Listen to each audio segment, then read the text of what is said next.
Either way, we are about to walk into a gauntlet that is fairly notorious among fans of Dark Souls. But let's not let that ruin our fun. First, let's continue to see that there are actually two sets of stairs here. One much smaller, much more reasonable for our stature, and then another bigger one. Perhaps useful for these fellows. Now, I can't quite recall if these guys are the same exact types of knights as the first set that we fought. Damn it. You'll also notice that these... Oh, geez. That was just really bad timing on my swings, or on my rolls. Anyway. What was I saying? See, I'm not 100% sure if these are the same types of knights as the ones that we fought up above, or if they're a stronger version of them. But I believe these are the same ones. Ugh.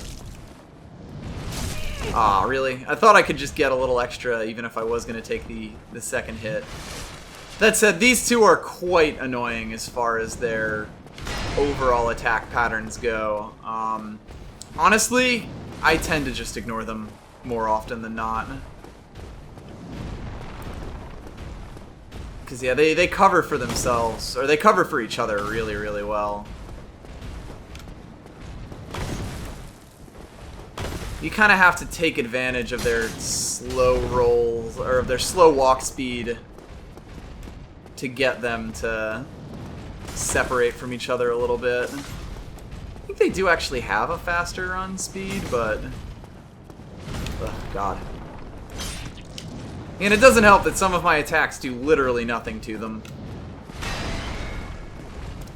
Definitely one of the more frustrating sets of enemies in the game. And I mean, there's a lot of that really frustrating kind of stuff in this section. It is definitely made to be very, very, there we go. Think I can get him? Aw, man. That one was put off by his shield, which I think is just automatically up.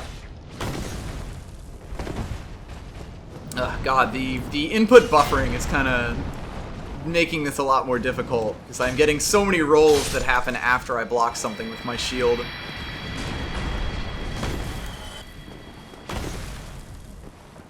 There we go. I think well, when there's only one of them, it's never as bad. There we go. You also might notice we aggroed something on this side of the door, but, oh well. Guess we'll go see them later. Yes, in fact, given that this big door is locked by some contraption, we'll have to go, only over this way. Once again, we see this design that's both a human-sized door and a giant-sized door. It is a very consistent thing throughout this area, and I quite like it. Let's see, over here, we just see a giant drop-off in case you want to die. And another locked door. So, we also see a pack of demons, which were actually the things that picked us up all the way back at that area way over there. And I do like that viewpoint of just how far we've come. The game sort of forces you to turn around and see this giant structure from the other side as well. It's a really nice move, and I like it a lot. But these guys are actually hostile now. In fact, the only friendly one in the game is the ones that'll give you a ride. It does sort of make you ask a question about just what the nature of these demons are. Especially considering that, like, when you first saw them, they really were just helping you across this gap. And yet now, they're enemies in your way. But that is actually done on purpose. Hello, this one is actually supposed to sneak up on you. You'll notice that one still has an aggroed on us, and it's sort of to bait you out into a multi-enemy fight. Oh, I guess they jumped off. Whoops. Is there another one on this side? Nope. So yeah, it does sort of... It's the kind of thing that could easily be seen as an oversight, but that is very much intentional. Like, the fact that these things both ferry you across that gap and help you out here is very much intentional. But we'll get to that later. It is worth keeping in mind that the very first thing that firekeeper back there mentioned to us is that this is a test.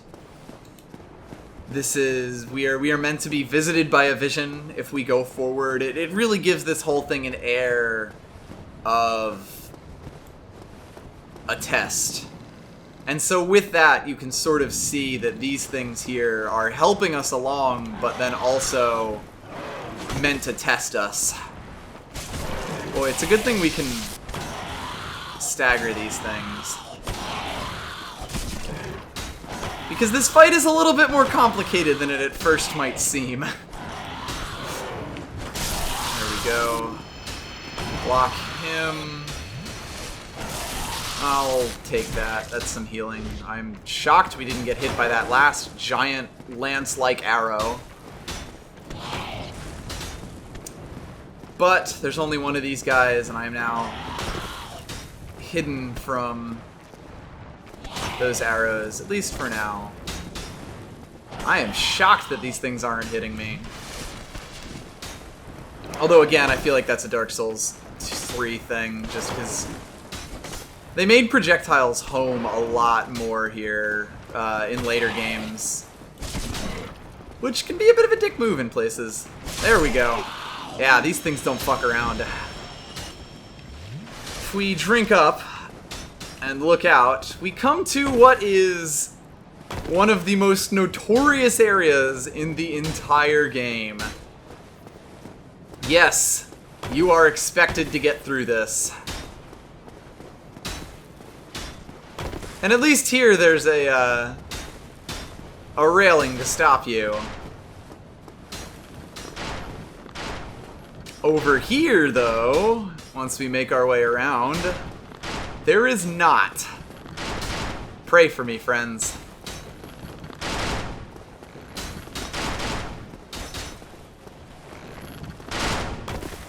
Worth noting that anything hitting your shield will always throw you backwards, just straight backwards. Ah, damn it. I thought I was doing enough damage to take him out. Pray for me, friends.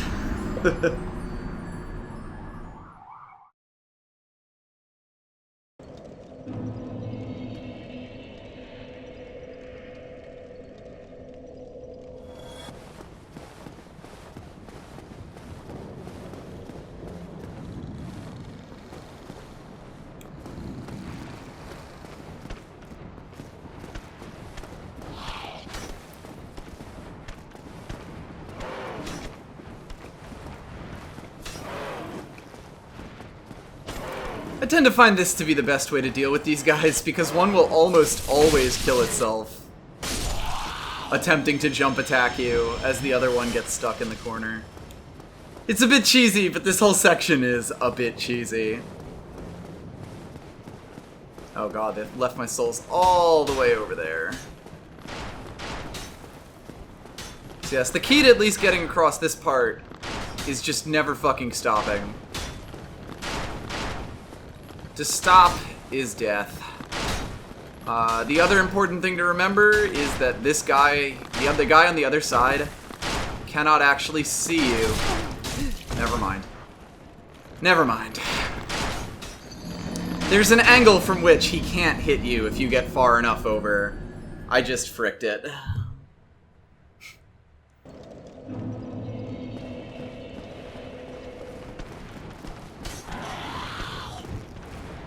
I noticed that gargoyle will almost always fall off the left side. Sort of just a random observation.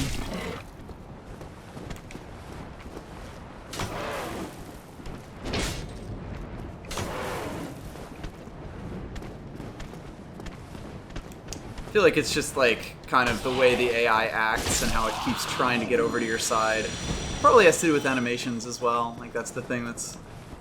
Every one of his animations pushes him slightly to the left, my left.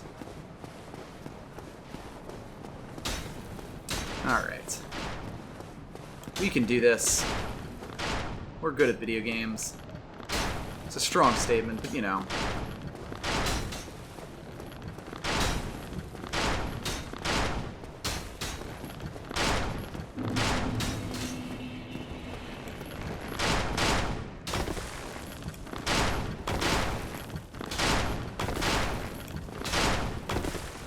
There we go. You get close enough to this guy. We'll normally take his shield out.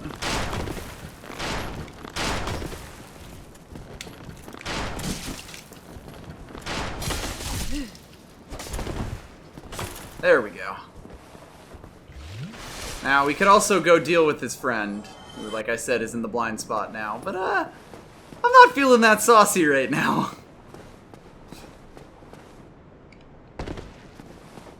Yeah, the fact that you still have to fight the Silver Knight there is probably what makes it more difficult than anything else. But we made it through what is ostensibly one of the hardest parts of Dark Souls, like, as a whole. I'm proud of us. For our troubles, we get a bonfire and a friend.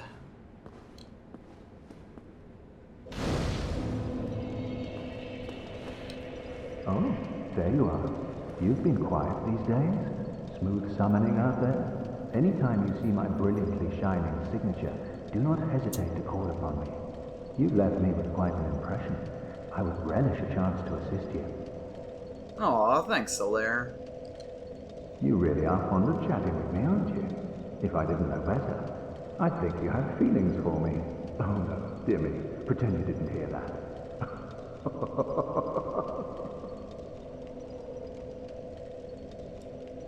You really are, if I don't. So yeah, that's one of those lines that's, perhaps been construed differently by a lot of the player base, although a lot of that sort of expects that you're coming at this as a male player character and as a male playing the game. There's a bit of weirdness there, but that is what it is. That said, we are in a bit of a different place here. I'm probably going to stop for this session for right now, but it really is worth noting that while the city was perfectly beautiful on the outside, we have, now that we're inside of the building like this, it's a bit of a mess, let's put it that way. And you'll find that in a lot of rooms, where there are things that are well preserved, and there are things that, you know, clearly have been taken care of, but here there's also a lot of neglect, a lot of areas like that. As if there were some force trying to keep this together more for appearances rather than an actually active live city. It's something that's going to come up again in the future. But until then, I'll see you next time. Bye-bye.